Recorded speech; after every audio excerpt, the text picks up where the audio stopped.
Es muy probable que desde tu primer día de trabajo tu patrón realice diversas acciones tendientes a privarte del derecho que tienes a ser indemnizado en caso de que te despida. Es muy común que el día de tu contratación se te obligue a firmar tu renuncia anticipada o un documento en blanco. Antes de hablar de las formas en que te puedes proteger en caso de que te encuentres en esa situación, lo primero que tienes que saber es qué es lo que estás protegiendo. Si tu patrón te despide, tienes derecho a que se te indemnice con el equivalente a 3 meses de sueldo, 12 días de salario por cada año trabajado, tu proporcional de aguinaldo y los días de vacaciones que se te adeudan con su correspondiente prima vacacional.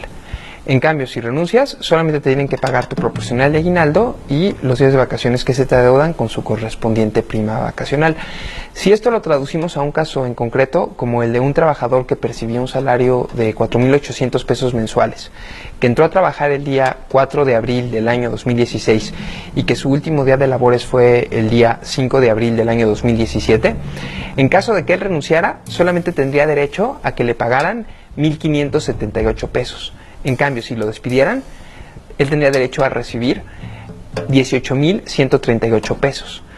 Si durante el tiempo que duró la relación de trabajo de esta persona le hicieron firmar un documento en blanco, lo más seguro es que al momento en el que lo despidan, lo van a utilizar para simular su renuncia y de esta manera robarle la mayor parte de lo que legalmente le corresponde por concepto de indemnización. Le van a querer pagar solo los 1,578 pesos en lugar de los 18,138 que legalmente le corresponden.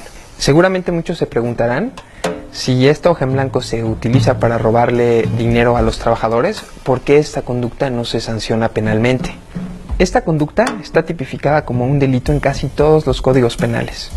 En el Código Penal de la Ciudad de México, este delito se puede sancionar con hasta 3 años de prisión. Pero como esta conducta nunca se investiga y en consecuencia nunca se sanciona, muchas empresas muy grandes y muy conocidas hacen uso de esta ilegal práctica para privar a sus trabajadores de los derechos que tienen derivados de su despido. Y como los legisladores son completamente indiferentes ante esta realidad, es muy importante que en caso de que tú te veas en esta situación, te protejas de la siguiente manera. Intenta tomar una fotografía de ese documento. Recuerda el color de la tinta con el que estampaste tu firma. ¿En qué parte del documento firmaste? Si la hoja que firmaste era tamaño oficio o tamaño carta. Intenta hacer alguna variación a tu firma que sea difícil de percibir a simple vista. El mismo día en que se te obliga a firmar ese documento, envía diversos mensajes de texto, de WhatsApp, correos electrónicos, mediante los cuales le comuniques a diversas personas de tu confianza que se te obligó a firmar este documento y narra de la manera más detallada posible cómo era este documento que firmaste. De todas las conductas delictivas en las que incurren los patrones para privar a sus trabajadores de su derecho a ser indemnizados, la más común es que al momento en el que le dan contestación a la demanda de un trabajador, niegan el despido. Aun si al hacer esto están incurriendo en la comisión de una conducta delictiva que puede ser sancionada con hasta 6 años de prisión, esto con fundamento en el artículo 311 del Código Penal vigente en la Ciudad de México, como esta conducta nunca se investiga y en consecuencia nunca se sanciona, casi en el 100% de los casos, los patrones incurren en la comisión de este delito. Por eso es muy importante que el día de tu despido hagas todo lo posible por documentarlo.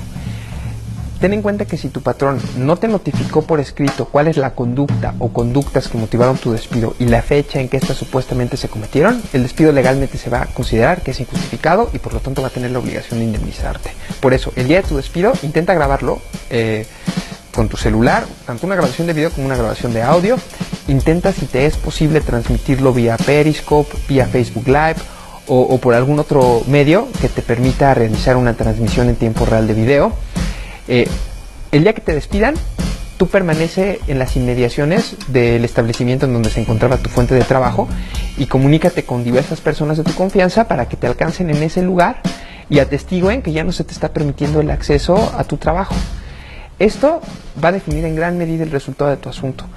Ese mismo día, si te es posible, acude ante la Junta de Conciliación y Arbitraje y requiérele a tu patrón que te haga entrega del aviso de rescisión previsto en el artículo 47 de la Ley Federal del Trabajo. Si puedes, al día siguiente también preséntate a tu trabajo en compañía de personas de tu confianza para que atestiguen que ya no se te está permitiendo el acceso. De esta manera vas a estar en posibilidades de acreditar que fuiste despedido. Y esto es muy importante, ya que casi en el 100% de los asuntos el litigio se reduce a acreditar que hubo un despido o que no hubo un despido. Si aún tu patrón, conociendo la existencia de estos medios de prueba, decide continuar con el juicio, corre el riesgo no solamente de tener que pagar la indemnización que legalmente le corresponde al trabajador, sino también los salarios que dejó de generar desde la fecha de su despido hasta que se le paguen las indemnizaciones, estos con un tope de 12 meses de sueldo. En el ejemplo que estábamos utilizando, el trabajador tendría derecho a que se le pagaran más de 75,000 pesos en caso de que el asunto concluya hasta la emisión del laudo. Entonces, tienes que tener muy en cuenta que lo que hagas el día de tu despido es lo que va a definir en gran medida el resultado que va a tener tu asunto. Por eso haz todo lo posible por documentarlo. Esos 1,500 pesos que originalmente te ofrecieron se pueden convertir en más de 75,000 pesos. Pero para que eso suceda, te tienes que poner muy a las vivas, porque lo que hagas el día de tu despido, como te dijimos ya anteriormente, va a definir cuál va a ser el resultado de tu asunto.